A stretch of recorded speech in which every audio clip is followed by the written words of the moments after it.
This flow coming off a short bus, I'm super gifted. Twist me up, get super lifted. Your bullshit rap is too predictive, it's food for thought. And I do some dishes, you superstitious, you liquid vicious. I'm a mad lion, you too submissive. And even on my off days flossing up, it's how nigga beat when he bossing up. Two in the Phresh Media Miami, man. Shout to Peso. It's Fly Guy. What's poppin', everybody? It's Peso Saint the Fresh, holding it down right here, right now for Phresh Media Miami. You already know what it is. To my right, we got my man DJ Fly Guy. How's everything going, bro? Everything's good, brother. Everything's good. First and foremost, let me say congratulations on the new album, Genius Island. How's everything feeling? How's the feeling to have that body of work out there, be done with the project and pushing it right now? It feels great. It's called Geniusland. Geniusland. Excuse me. Yeah, Geniusland. Okay. And it feels great. I worked on it for over a year. Had some incredible features on there: Tidra Moses, Kevin Cossum, Raheem Devon, Jazzy, Ken Jones, Tabby Benet. It feels good to put out another project. It's my second album. The first one came out 5 years ago, 2010. You can look that up on iTunes under Georgetown, one word. So it feels good to come back, with another project. So. Now, having the music out there, how have people been receiving it so far? Everybody seem like they like it right now, or what's going on? Well, it came out on Friday, and all the feedback I've gotten so far has been great. Which makes me feel real good. People are really, attaching themselves to it. But that's how I always feel like people, attach themselves to truth a lot.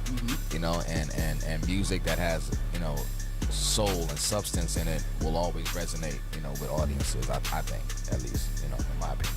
Now, your sound, I listen to your music and then I listen to other people's music. I listen to a lot of music. Your sound is kind of different from what most people will hear on the radio. Is it difficult, I guess, getting people to accept your style of music, more lyricism, in my opinion? We definitely don't live in a time where lyricism is appreciated as much as it used to be, but I'm still a firm believer that there is an audience for every kind of sound, as far as hip hop is concerned, and there are still people out there, like people who tune into you that I think still appreciate lyricism and creativity and wit and cleverness, when it comes to hip hop music. Now, what's the inspiration when you I guess first think of a project and you say, man, we're gonna work on an album? What's the inspiration behind working on the album for you? The inspiration comes from anything. It depends on the subject matter of the record that I'm working on, or everything I pull as far as my music goes comes from life experiences. Okay. So everything that you hear on the album is, if it didn't happen to me directly, it happened to somebody close enough to me that I have the authority to comment on it and write a song about it. So when you listen to Geniusland or any music that I do, you're getting 100% truth. Now, that balance between being a rapper and being a DJ, do sometimes people get you confused and be like, wait, hold on, I thought you just a DJ. No, wait, I thought you just MC. How's that balance?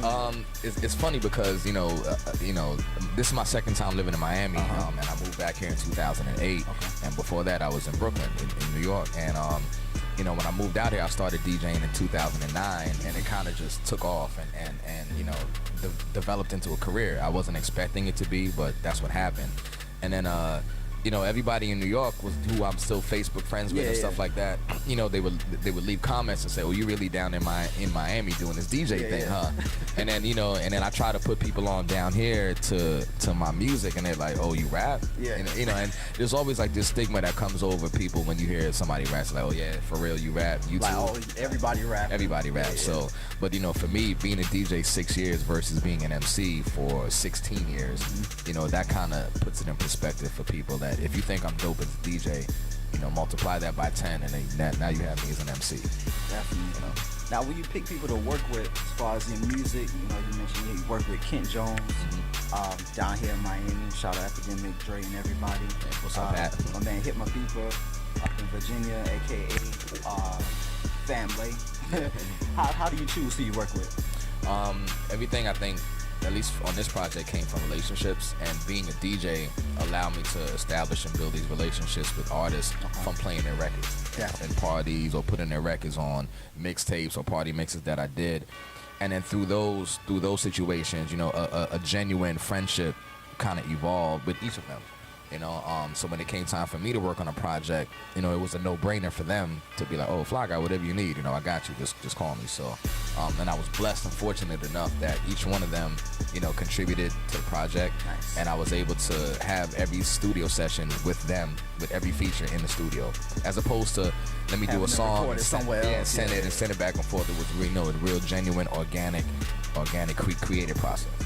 Now, a lot of times, that's the good part of the game, but have you ever run into any situations, not naming any specific names, anything, where, established artists or an artist up and coming in the game, they kind of want to throw you shade because they're like, man, Fly Guy, he's out here popping DJ, and now he want to rap too. He taking the shine from real rappers or whatever, or people that only rap. Nah, I don't worry about that. If that's going on, it hasn't come my way. I do understand that. You'll never be able to please everybody. I understand that there are haters out there, but I'm so focused and just such on my own tunnel vision plane right now that I can't even expend the energy to worry about things like that, because I'm trying to there's way more to Fly Guy than DJing parties or rap music. There's things I do with the community, with Headliner Market Group, with Tease Miami, with the Chapman partnership. There are a lot of things I'm involved in beyond just the nightlife or entertainment. Definitely. Now, speaking of the evolution of, Fly Guy between, like you said, different charities or other partnerships or other people, how do you, merge all of that together and balance between being a DJ, an MC, and do all that other work? How do you balance that, as far as making time for everything? I have a great team. I have a great support system behind me, with Headliner, with OFM Talent, my agency, and it's just, I know that DJing is the foundation for everything that I do because it's what's exposed me on a public scale, to the majority of people that I know. And that covers a lot of that came from being on Master of the Mix on VH1. Yep. So it's using that platform and that reach to now tap into the other areas of interest for me. And it's like with anything else in life, you have to balance your job with, if you're a parent, if you're, in a relationship, or, if you're in school or whatever it is, it's time management. Now, the age-old question that everybody always asks, I don't even know if they're asking this anymore, is hip-hop dead, or is hip-hop dead to you? Hip-hop can never die. Hip-hop just, it continuously evolves, It started in the East Coast, in New York City, and then, it traveled down south and out west and the Midwest, and, it went from being about a consciousness to parties to, everything in between. So I don't think the culture itself can never die. I don't think it's being represented as well as it could be. I agree. On a majority standpoint, but, you have to take the good with the bad. And at the end of it all, artists, we just have to continue to make music. And if you don't like music that's out, then continue to make your own music. And, I don't think the culture could ever die. Yeah, same here. If you ask an older head that used to listen to Run DMC when Snoop Dogg came out, they probably was like, oh man, hip hop died. But like you said, you just gotta keep on being creative and making your own music and blazing your path in this game. Exactly. And reinventing yourself. Yeah. Reinventing yourself. So I've never let anybody put me in a box creatively. So, hip hop to me is like the only culture, the only genre of music where they try to put a timestamp on it. Yeah.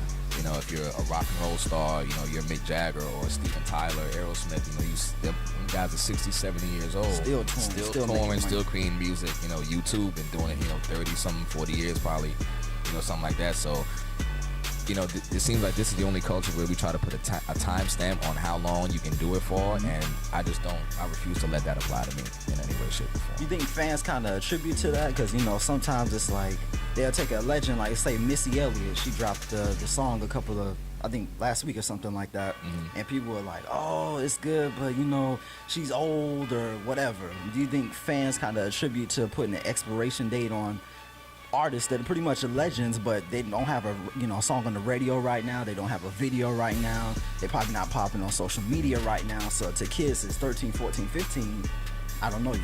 Yeah, but in a way, yes, but at the same time, Missy is almost 40, if not in her 40s. Yeah. She shouldn't be, in my opinion, making music for a 13-year-old anyway. Yeah, trying to reach down every artist has their audience and their core following and core people who I think their music relates to and resonates with.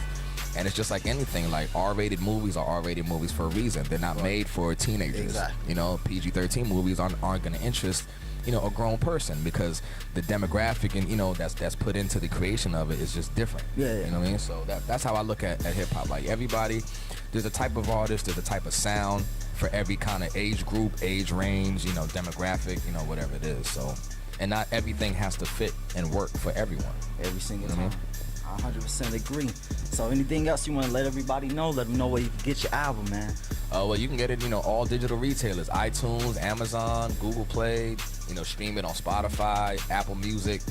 You know, it's everywhere. Geniusland, one word, you know, and if you can't find it that way, just search Fly Guy, you know, you can find it everywhere. There we go. You already got it. Peso, Phresh Media Miami. We out. Peace. Peace.